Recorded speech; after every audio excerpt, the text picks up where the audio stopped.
warahmatullahi wabarakatuh. Selamat pagi, saya Lia Dania. Di sini saya selaku staf HRD di rumah sakit ini. Saya di sini akan mempertanyakan beberapa pertanyaan mengenai kesiapan dan ketentuan Anda untuk bekerja di rumah sakit. Baik, sebelumnya perkenalkan diri Anda dan boleh ceritakan sedikit tentang pengalaman Anda yang sudah dilalui sebelumnya. Baik, terima kasih untuk atas waktunya. Di sini izinkan saya untuk memperkenalkan diri. Nama saya Nuril Fatihatul Laila. Saya alumni sebagai alumni Universitas Nahdlatul Ulama Surabaya di tahun 2025. Saya lulusan SMA Negeri 3 Bangkalan di tahun 2021. Dan lulusan SMP MTS Negeri Bangkalan di tahun 2018. Di sini saya akan menceritakan sedikit beberapa pengalaman saya terkait sebelum saya terjun pada rumah sakit ini. Jadi yang pertama, pada semester 3 saya mempunyai pengalaman di RS Jemur Sari pada ruangan hemodialisa. Yang kedua, di sini saya juga masih mempunyai pengalaman di rumah sakit RSAL di semester 4, yaitu di ruangan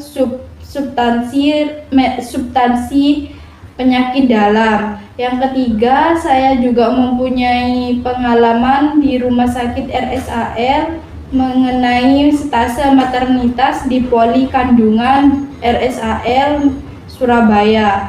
Selanjutnya, saya juga memiliki pengalaman di ruangan anak pada Rumah Sakit RSAL Surabaya, dan saya juga memiliki pengalaman di ICU Rumah Sakit RSAL Surabaya. Saya juga memiliki mengikuti sertifikat BTCLS pada Rumah Sakit Suwandi pada tahun 2025. Cukup banyak ya ternyata pengalaman yang Anda lalui gitu. Sebelum masuk ke pertanyaan selanjutnya, boleh ceritakan sedikit pengalaman atau kesulitan selama Anda melakukan praktek PKL tersebut. Baik, saya akan menceritakan sedikit tentang pengalaman saya selama PKL di Rumah Sakit RSAL dan Jemur Sari. Untuk yang di ruangan HD, kesulitan saya itu alhamdulillahnya tidak ada, karena di sana saya sudah dibimbing oleh senior yang mau membimbing saya dan sabar dalam menghadapi ketidaktahuan saya. Untuk yang di RSAL sendiri, kesulitannya ada pada ruangan ICU. Karena apa? Karena di sana pasiennya itu sedikit tidak sadar. Jadi kita perlu tindakan yang hektik untuk menangani pasien tidak sadar. Apalagi di sana kan kayak terpasang monitor. Saya juga masih kurang paham tentang monitor tersebut. Jadi butuh sedikit panduan untuk belajar mengenai ICU. Baik, boleh ceritakan sedikit tentang situasi darurat klinis di mana Anda harus bertindak cepat saat tidak ada dokter atau perawat senior di dekat Anda. Lalu langkah apa yang akan Anda ambil pertama kali? Baik, di sini saya akan menceritakan sedikit pengalaman. Di saat di ruangan Jemur Sari HD, saya pernah mengikuti tindakan code blue, di mana pasien itu adanya kegawat daruratan dan butuh tindakan yang cukup. Di sini saya juga masih dibimbing senior. Untuk yang di ICU, saya tersendiri juga pernah menangani satu pasien, di mana pasien itu sudah merasa kayak seperti tidak ada nafas dan tidak ada nadi. Saya segera melaporkan kepada perawat senior, karena di sini saya belum berhak melakukan tindakan. Secara saya di sini masih mahasiswa PKL, jadi secepat mungkin melakukan manggil senior untuk mengatasi pasien pada tetanus itu, karena pasien pada tetanus itu sudah sedikit kejang-kejang. Jadi setelah itu saya sama senior bekerja sama saling membantu untuk mengatasi dan menangani pada pasien tetanus, yaitu tetanus tersendiri. Selanjutnya saya juga pernah menemukan pada shift malam pasien di mana kesadarannya turun. Jadi saya juga memanggil senior untuk membantu saya, dikarenakan saya kan masih anak PKL, jadi saya merasa kurang berhak untuk mengambil tindakan sebelumnya. Selanjutnya itu saya sama senior bekerja sama untuk melakukan tindakan yang pertama, yaitu menyuntikkan menginjeksi obat kepada pasien, obat emergensi ya, dan selanjutnya saya melakukan RJP pada pasien dengan bimbingan senior dan melakukan penandatanganan serta penyetujuan terlebih dahulu kepada keluarga pasien. Selanjutnya itu saya juga pernah membantu senior membimbing pasien untuk melakukan Jackson, untuk memberikan membantu sedikit pernafasan pada pasien agar kembali seperti semula. Untuk selanjutnya boleh ceritakan saat Anda menghadapi pasien atau keluarga pasien yang menolak tindakan saat praktik karena alasan non-medis, bagaimana Anda mengedukasi mereka sambil menghormati haknya tentang mereka. Baik, izin menjawab. Di sini saya selaku mahasiswa PKL sebagai mahasiswa keperawatan, di sini yang saya ketahui tentang etika keperawatan ada 7, yaitu salah satunya tentang hak pasien, di mana hak pasien sepenuhnya milik pasien. Jadi saya selaku mahasiswa PKL dan rekan-rekan senior saya di rumah sakit, saya tidak berhak menentang atas tindakan atau penolakan pada tindakan pasien, penolakan keluarga atas tindakan pada pasien, dikarenakan itu juga memiliki hak dan tanggung jawab terhadap kedua pasien dan keluarga pasien.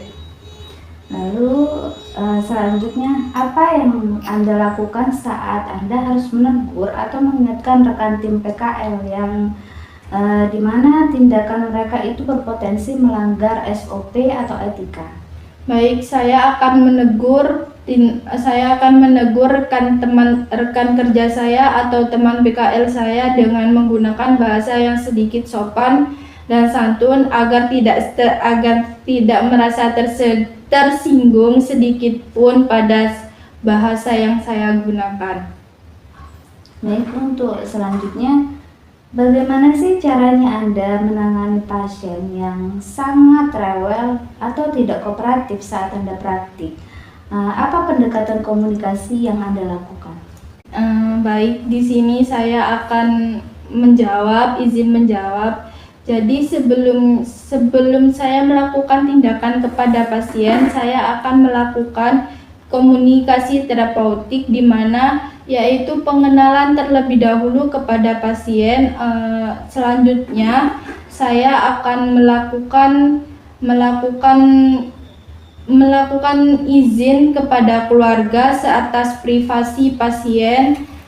Setelah itu, jika pasien menentang atas tindakan yang saya lakukan, saya akan membutuh bantuan. Saya akan memanggil salah satu dari keluarga pasien untuk ikut berkolaborasi mengenai membantu saya meringankan pasien.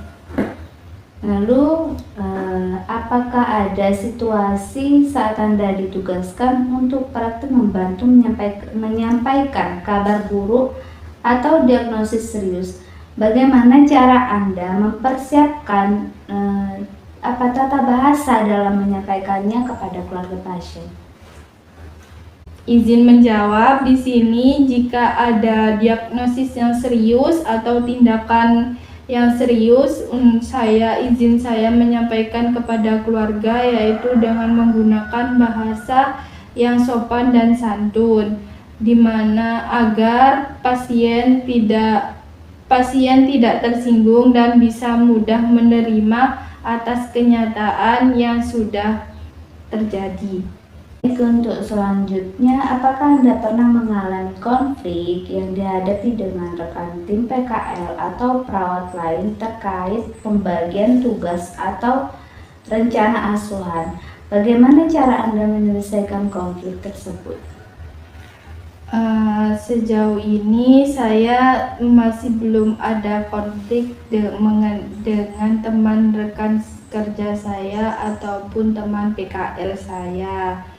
Tetapi jika misalnya saya akan menemui masalah konflik tersebut, saya akan bertanggung jawab dan menangani dengan sepenuh hati saya. Bagaimana sih caranya Anda membagi tugas dan memotivasi rekan tim PKL ketika beban tugas sangat banyak dan mereka terlihat kelelahan?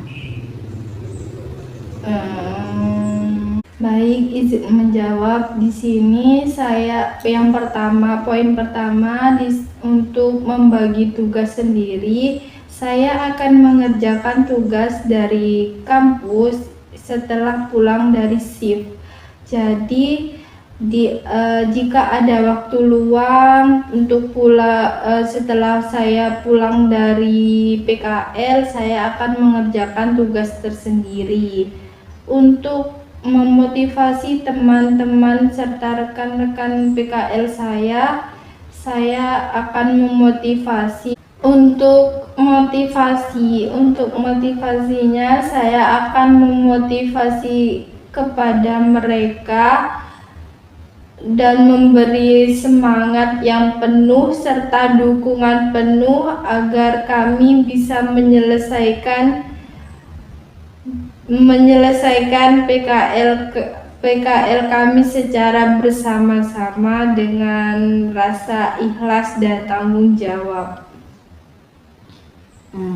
Baik, untuk selanjutnya, bagaimana cara Anda memprioritaskan tugas-tugas saat masa praktik di mana merasa overload dan harus menangani beberapa pasien sekaligus?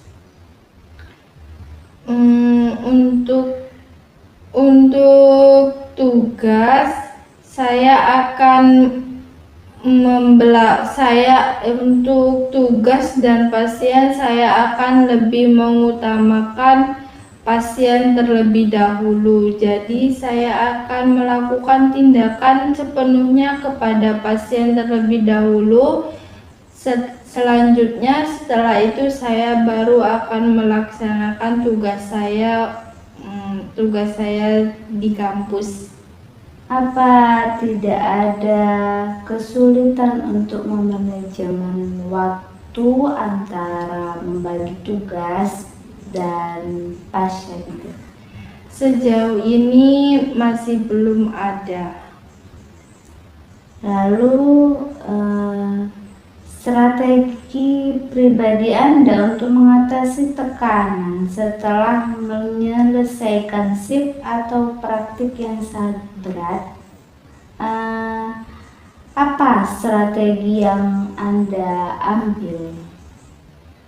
Untuk strategi yang saya ambil, biasanya saya akan melakukan istirahat yang penuh agar besoknya saya juga bisa beraktivitas kembali dalam keadaan sehat serta fresh. Saat Anda melihat potensi bahaya atau kesalahan prosedur saat praktik yang dilakukan oleh orang lain, apa tindakan preventif yang Anda ambil saat itu juga? Baik, di sini jika saya melihat tindakan yang salah, maka saya akan menegurnya secara perlahan dikarenakan itu bisa mengancam nyawa pasien.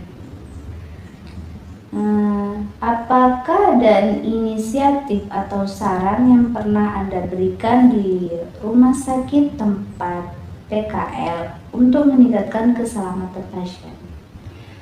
Biasanya saya akan melakukan tentang penyuluhan atau edukasi kepada keluarga pasien mengenai tentang prosedur yang ada pada rumah sakit atau ruangan rumah sakit tersebut. Lalu boleh ceritakan sedikit pengalaman saat Anda harus mempelajari alat atau sistem elektronik rekam medis baru yang sulit saat praktik. Bagaimana proses Anda untuk menguasai materi tersebut? Di sini saya akan menjawab. Saya salah satunya pernah belajar tentang mengenai EKG, di mana di situ ada kesulitan untuk penata-letaan tersendiri, di mana seperti V1, V2 itu salah peneletaan, jadi saya masih membutuh bimbingan senior. Yang kedua juga saya masih butuh bimbingan mengenai alat elektronik, mengenai sirim pump. Yang ketiga, saya juga masih butuh bimbingan serta kesulitan pada alat monitor yang ada pada ruangan ICU, seperti tentang perjalanan nafas untuk saluran nafas tersendiri seperti RTT. Jika saya tidak tahu, maka saya akan bertanya kepada senior. Lalu adakah satu contoh perubahan protokol klinis yang Anda pelajari saat kuliah atau saat PKL yang diterapkan dalam praktik keasuhan keperawatan? Sejauh ini antara protokol rumah sakit dan dengan kampus masih sama karena kami menggunakan metode dari Kemenkes sendiri. Sebelum saya tutup sesi wawancara hari ini, saya ucapkan terima kasih banyak atas waktunya kepada Mbak Nuril.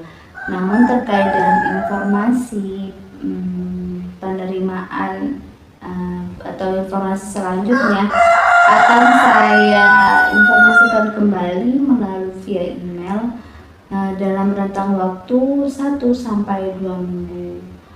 Sekian sesi wawancara saya tutup. Terima kasih atas waktunya. Untuk Mbak Nuril saya persilahkan.